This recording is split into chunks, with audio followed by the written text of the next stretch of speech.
सभी साथियों को नमस्कार। पतंजलि योग दर्शन में विभूति पाद के अंतर्गत अभी तक हमने कई सारे सूत्रों की चर्चा की है और विभूति पाद में अब जो संयम की बात चल रही थी और अलग अलग स्थानों के ऊपर जब संयम किया जाता है तो कौन कौन सी सीढ़ियाँ या विभूतियाँ या ज्ञान की प्राप्ति होती है, उसके ऊपर हमारी जो चर्चा चल रही थी उसको हम आगे बढ़ाते हैं। और जो 18वां सूत्र है उस सूत्र में बताया गया है कि संस्कार साक्षात करणात् पूर्व जाति ज्ञानम, पूर्व जन्म का ज्ञान होता है। यानी कि जब हम संस्कार के साक्षात्कार करने से जो संस्कार है उनके ऊपर संयम करने से हमें पूर्व जन्मों का ज्ञान हो जाता है। देखिए होता क्या है इसमें कि जो संस्कार होते हैं वो मूल रूप से दो प्रकार के होते हैं। उन दो प्रकार के संस्कारों में एक स्मृति के बीज रूप में रहते हैं, जो स्मृति और क्लेश आदि जो होते हैं, और दूसरे विपाक के कारण वासना के रूप में रहते हैं, जो जन्म, आयु, भोग आदि सुख दुख के वो कारण होते हैं। और जैसे हम संस्कार या जैसे हम कर्म करते हैं, ये सारे के सारे जो कर्म होते हैं ये संस्कार बीज रूप में हमारे चित्त के अंदर यह बने रहते हैं। और इतना ही नहीं, यह जो हमारे संस्कार बीज रूप में जो यह कर्म बने रहते हैं, उन कर्मों का जो लेखा जोखा है, जो फल है, उसी के अनुरूप हमें आगे का जो जन्म होता है वह हमें प्राप्त होता है। या आप यूं कह सकते हैं कि बिल्कुल ठीक इसी तरह से ये जो संस्कार होते हैं ये ग्रामोफोन के प्लेट के रिकॉर्ड के सदृश से चित्त में चित्रित रहते हैं और समय पाकर, अवधि पाकर ये अपना फल देते रहते हैं। लेकिन यहां पर होता क्या है कि जो योगी है वह योगी जब संस्कार के साक्षात करने से, उसके अंदर संयम करने से उसको बिल्कुल वह पूर्ण ज्ञान हो जाता है कि न केवल आगे का जन्म जो होगा वह किस प्रकार का होगा, बल्कि पीछे के जितने भी जो जन्म है वह भी उसको किस किस प्रकार के हुए हैं। क्योंकि जैसे वह अपने संस्कारों के अंदर इस संयम को साधता है और इस संयम को साधने से धीरे धीरे कर्मवार उसको इस चीज का ज्ञान हो जाता है कि कौन से संस्कार प्रबल रूप में है, कौन से संस्कार निर्बल रूप में है, किस योनि में किस प्रकार के संस्कारों को मैंने प्राप्त किया है, उस प्राप्ति से मुझे उन संस्कारों से, उन कर्मों से किस किस प्रकार का मुझे फल प्राप्त हुआ है, और आगे आने वाले समय के अंदर भी मुझे किस किस प्रकार के संस्कारों के प्रबलता, निर्बलता या उदय आदि होने से मुझे उनके फल प्राप्त होंगे। जब इस प्रकार से वह इन चीजों को जान लेता है तब उसको भूत और भविष्य, पहले और बाद के जो जन्म होते हैं उनका उस योगी को ज्ञान हो जाता है। तो इस प्रकार से हम देखते हैं कि यहाँ पर संयम करने से इस प्रकार की सिद्धि या ज्ञान प्राप्त होता है। उस प्रकार से अगला जो सूत्र है 19वां, उसमें कहा गया है कि प्रत्ययस्य परिचित ज्ञानम, अर्थात दूसरे के चित्त की वृत्ति के साक्षात करने से दूसरे के चित्त का ज्ञान होता है। तो यहाँ पर जो बात कही गई वो कही गई है कि दूसरे के चित्त की वृत्ति, यहां पर चित्त की बात नहीं है, चित्त की वृत्ति के अंदर जब संयम किया जाता है तब दूसरे के चित्त का ज्ञान होता है। ठीक इसी प्रकार जब आगे वाला जो 20वां सूत्र आता है, उस 20वें सूत्र में कहा गया है कि न च तत् स आलम्बनम तस्य अविषय भूतत्वात्, यानी कि पर, यानी कि वह दूसरों का चित्त अपने विषय सहित साक्षात नहीं होता, क्योंकि वह उसका विषय नहीं है। यहां पर कहने का अर्थ है कि विषय सहित साक्षात नहीं होना, क्योंकि विषय सहित चित्त, और जब उसका संयम का विषय नहीं होता है तब हम यहां पर यह कह सकते हैं कि दूसरे के चित्त की वृत्ति में संयम करने से, जैसे कि पहले वाले सूत्र में बताया गया है, इससे इतना ही ज्ञान हो सकता है कि चित्त राग द्वेष आदि से युक्त या वीत राग आदि से युक्त है या नहीं है। राग द्वेष आदि का विषय ज्ञान नहीं होता कि किस विषय में राग है और किस विषय में द्वेष है। इसी प्रकार से आगे वाला जो सूत्र है उस सूत्र में बताया गया है कि काय रूप संयमात तद ग्राह्य शक्ति स्तंभे चक्षु प्रकाश असंप्रयोगे अंतर्धानम। बड़ी ही अच्छी यहां पर बात कही गई है, एक विशेष प्रकार की जो सिद्धि इसके अंदर बताई गई है, और कहा गया कि अपने शरीर रूप में संयम करने से रूप की गाह्य शक्ति रुक जाती है। इससे दूसरों के आंखों के प्रकाश से योगी का जो शरीर होता है वह एक तरह से अंतर्धान हो जाता है। यहां पर इस सूत्र में यह कहना चाहते हैं कि हम जो देखते हैं, तो जो हमारे देखने की जो शक्ति होती है, यानी कि आंखों की जो ग्रहण करने की शक्ति होती है, वह एक तो है चक्षु की ग्रहण करने की शक्ति और एक होती है रूप ग्राह्य शक्ति। इन दोनों के मिलने से, आपस में इनके संयोग से हम किसी भी वस्तु को देख पाते हैं। लेकिन होता क्या है कि इन दोनों शक्तियों के संयोग को जो देखने की प्रक्रिया हो रही है, इन दोनों में से किसी एक की शक्ति को यदि रोक दिया जाए तो देखने का कार्य बंद हो जाता है, यानी ग्रहण करने की शक्ति एक तरह से बंद हो जाती है। और योगी संयम के द्वारा शरीर के रूप की जो ग्राह्य शक्ति होता है, शक्ति जो होती है, उसको वह रोक देता है। उस कारण चक्षु की ग्रहण शक्ति होते हुए भी दूसरे पुरुष उसके शरीर को देख नहीं पाते, यानी कि उसके अंदर ग्रहण शक्ति तो बनी हुई है, लेकिन ग्राह्य शक्ति नहीं होने से वह देख नहीं पाता है। तो उसकी दृष्टि में वह पुरुष क्या हो जाता है, एक तरह से अंतर्धान हो जाता है, वह उसको दिखाई नहीं देता है। तो इस प्रकार से हम देख रहे हैं कि आगे के जितने भी सूत्र हैं, इन सूत्रों में इस प्रकार की शक्तियों की, इस प्रकार की ज्ञान की, इस प्रकार की सिद्धियों की बातें कही गई है। तो आगे वाला जो सूत्र है हमारा, जो 22वां सूत्र आता है, उस सूत्र में कहा गया है कि सोपकर्मम च निरूप कर्मम कर्म तत्संयमात अपरांत ज्ञानम अरिष्टेभ्य वाह। अर्थात कर्म, सोपकर्म और निरूप कर्म, ये दो प्रकार के हैं, यानी ये दो प्रकार के कर्म होते हैं, और उनमें संयम करने से मृत्यु का ज्ञान अथवा अरिष्टों से मृत्यु का ज्ञान हो जाता है। देखिए कि वायु को नियत करने वाले पूर्व जन्म के जो कर्म है वो दो प्रकार के होते हैं, सोपकर्म और निरूप कर्म।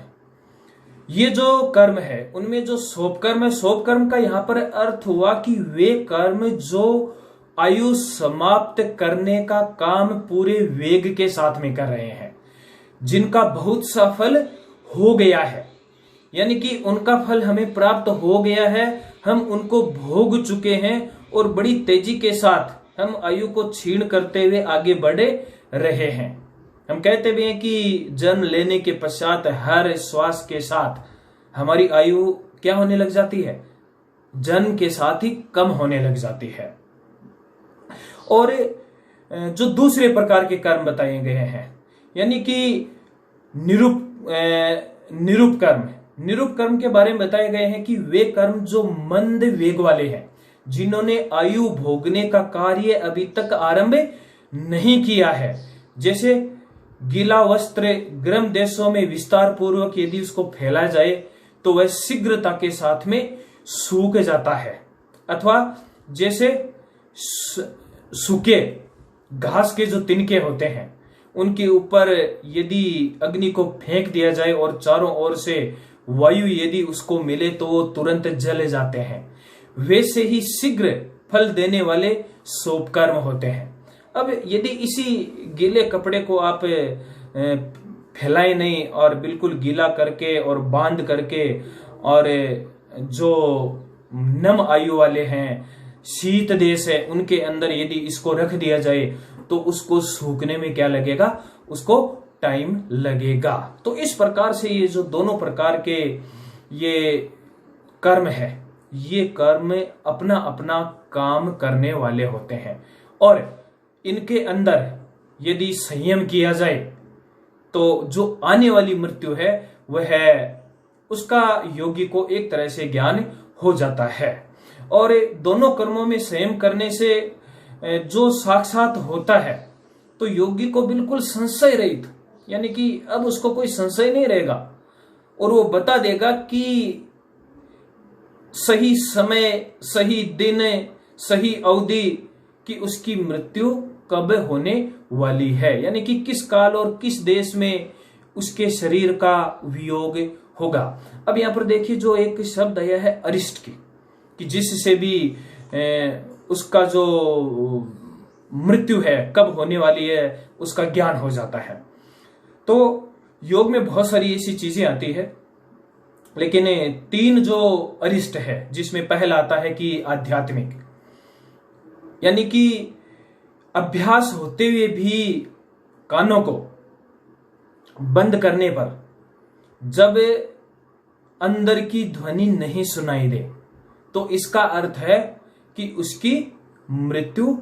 होने वाली है। बहुत सारे योग के ग्रंथों में मैंने भी पढ़ा है कि कानों को बंद करते हैं, तो आप भी कानों को बंद करके देखना, आपको एक विशिष्ट प्रकार की ध्वनि सुनाई देगी। यदि वह ध्वनि नहीं सुनाई दे रही है तो योग के ग्रंथों में कहा गया कि आने वाले 9 दिनों में उस व्यक्ति की मृत्यु हो जाएगी।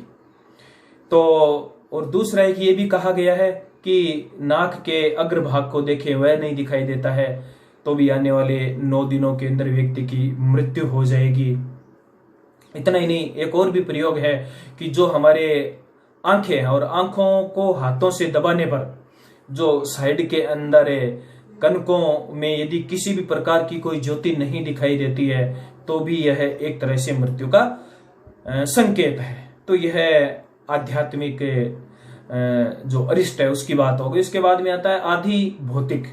आधि भौतिक यानी कि जो मरे हुए पुरुष है वो साक्षात सामने खड़े हुए दिखाई देना। उसके पश्चात आता है आधि देविक, यानी कि अकस्मात सिद्धों का दिखाई देना, जो सिद्ध पुरुष होते हैं, यानी कि हमने कोई ऐसे कर्म किए ही नहीं है लेकिन अचानक ही ये हमें दिखाई देने लग जाते हैं। अथवा आकाश के जो भी नक्षत्र, तारे आदि जो है उनका उल्टा पुल्टा जो दिखाई देना है तो भी कहते हैं कि उसकी जो व्यक्ति की जो मृत्यु होती है वह निकट आने वाली होती है। और आयुर्वेद के अंदर इस प्रकार की बहुत सारी चीजें बताई गई है जो कि मृत्यु निकट आने वाली जो होती है, तो ऐसी बहुत सारी चीजें मिलती है। हम अगले सूत्र में अब बढ़ते हैं जो 23वां सूत्र है, जिसमें कहा गया है कि मैत्री आदि सुबलानी, यानी कि मैत्री आदि में संयम करने से मैत्री आदि का जो बल है वह प्राप्त होता है। यानी कि जो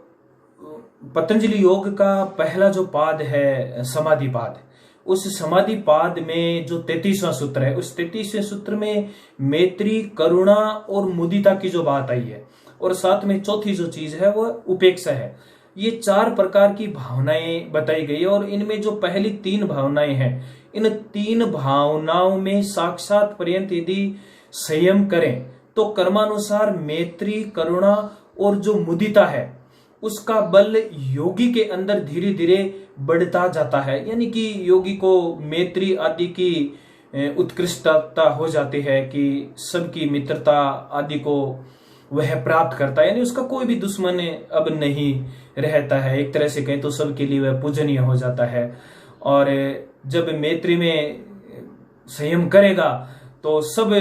प्राणियों का वह सुखकारी मित्र बन जाएगा, यानी कि वो किसी को दुख नहीं देने वाला होगा, दूसरे लोग भी उसको दुख नहीं देंगे। और करुणा में संयम करने से दुखियों का, जो दुखी लोग हैं उन दुखियों का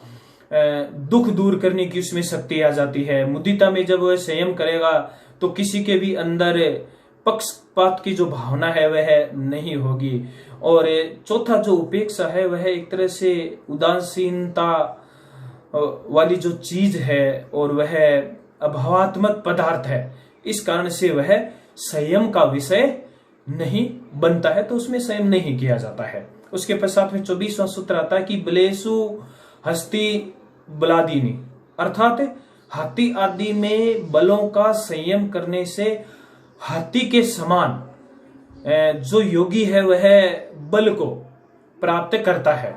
या हम यूं कह सकते हैं कि जब योगी हाथी, सिंह आदि के बल या वायु आदि के वेग में तदाकार होकर साक्षात पर्यंत वह संयम करता है, तो उसी प्रकार का उसके अंदर जो बल है वह आ जाता है, वह उस स्थिति को प्राप्त करता है। आगे वाला जो 25वां सूत्र है उसमें कहा गया है कि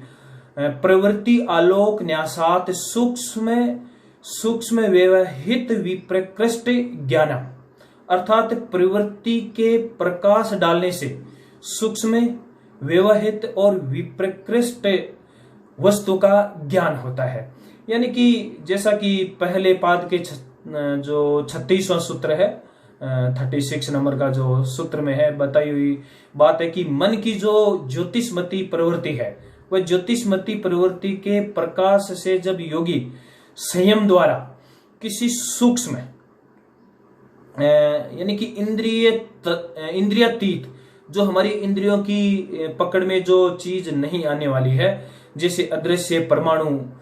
आदि, और व्यवहित यानी कि जो ढके हुए हैं, जैसे भूमि के अंदर कोई दबी हुई खान है, धन है, या कोई दूसरी प्रकार की वस्तु है, या दीवार की ओट में कोई भी चीज छिपी हुई है, और शरीर के अंदर हमारे बहुत सारे ऑर्गन्स हैं जिनके बारे में हम नहीं जानते हैं, और प्रकृष्ट